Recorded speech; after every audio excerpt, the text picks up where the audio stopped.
TorahCafe.com.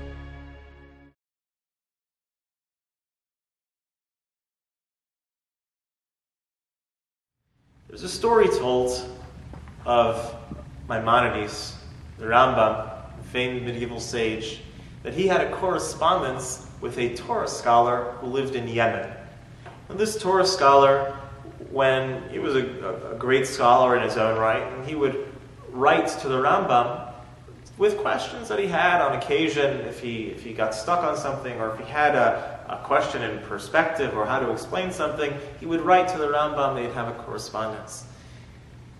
One time, he wrote to the Rambam, and when the Rambam read his question, or the way that the question was phrased, the perspective that it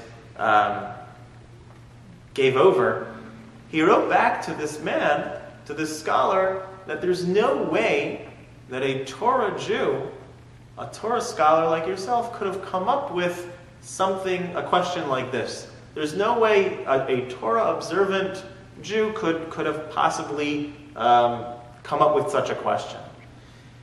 And the scholar got this response, and he wasn't really sure what it meant. What does that mean? And he sought more insight and wrote back and really tried to investigate, what does that mean? Is the Rambam questioning that I'm a Torah observant Jew, that I love Torah and I live Torah?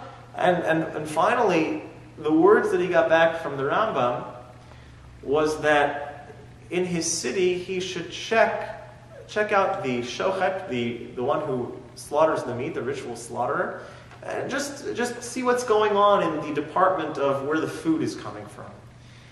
And they found out that, for one reason or another, that the people in the town had been eating not kosher for quite a number of years, based on a certain something that was going wrong in the ritual slaughter.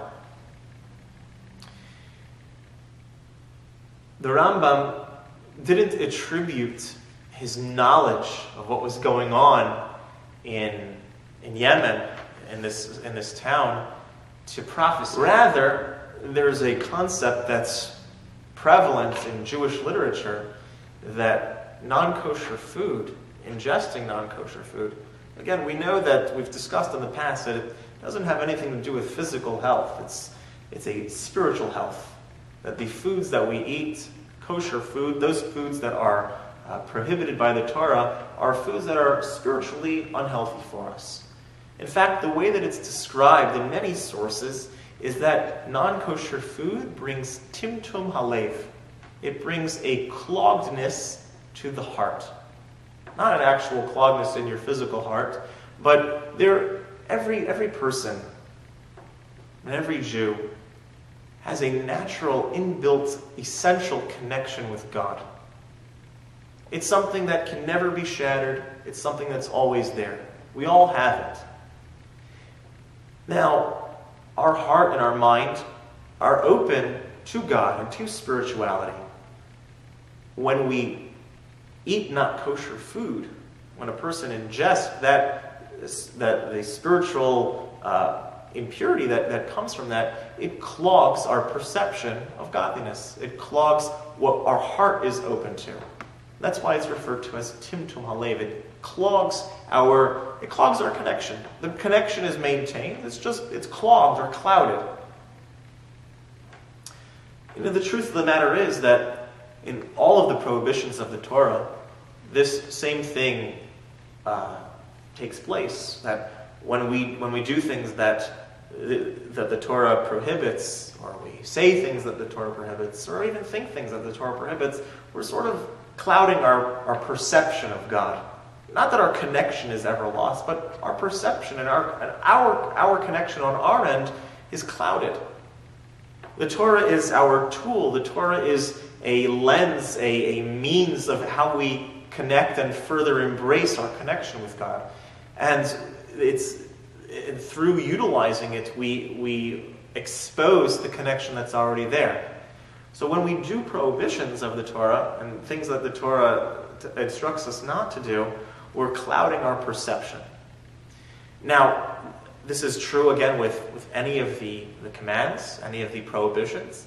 But it's felt most prevalently and most strongly with food, because food is actually ingested and it becomes part of us. It becomes a physical part of our body. If food is broken down, it becomes an actual part of our physical being. So the commandments of the Torah are the way in which we express our connectedness to God.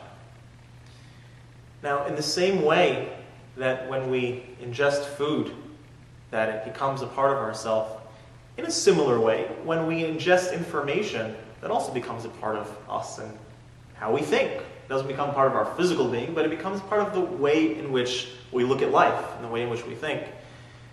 And so we're very kosher, but we're very careful about keeping kosher and what we eat and how we eat. And those are all good things, and the Torah tells us that this is what we should do. But what about what we're ingesting in our mind, in our psyche? What becomes a part of our thought process? What becomes a part of our perception of reality and what's good and what should be pursued and what's our purpose in the world? You know, outside the world, the perspective of what life is about and the value system of what's considered good and not good and what's worth pursuing and what's not worth pursuing is skewed from what the Torah says.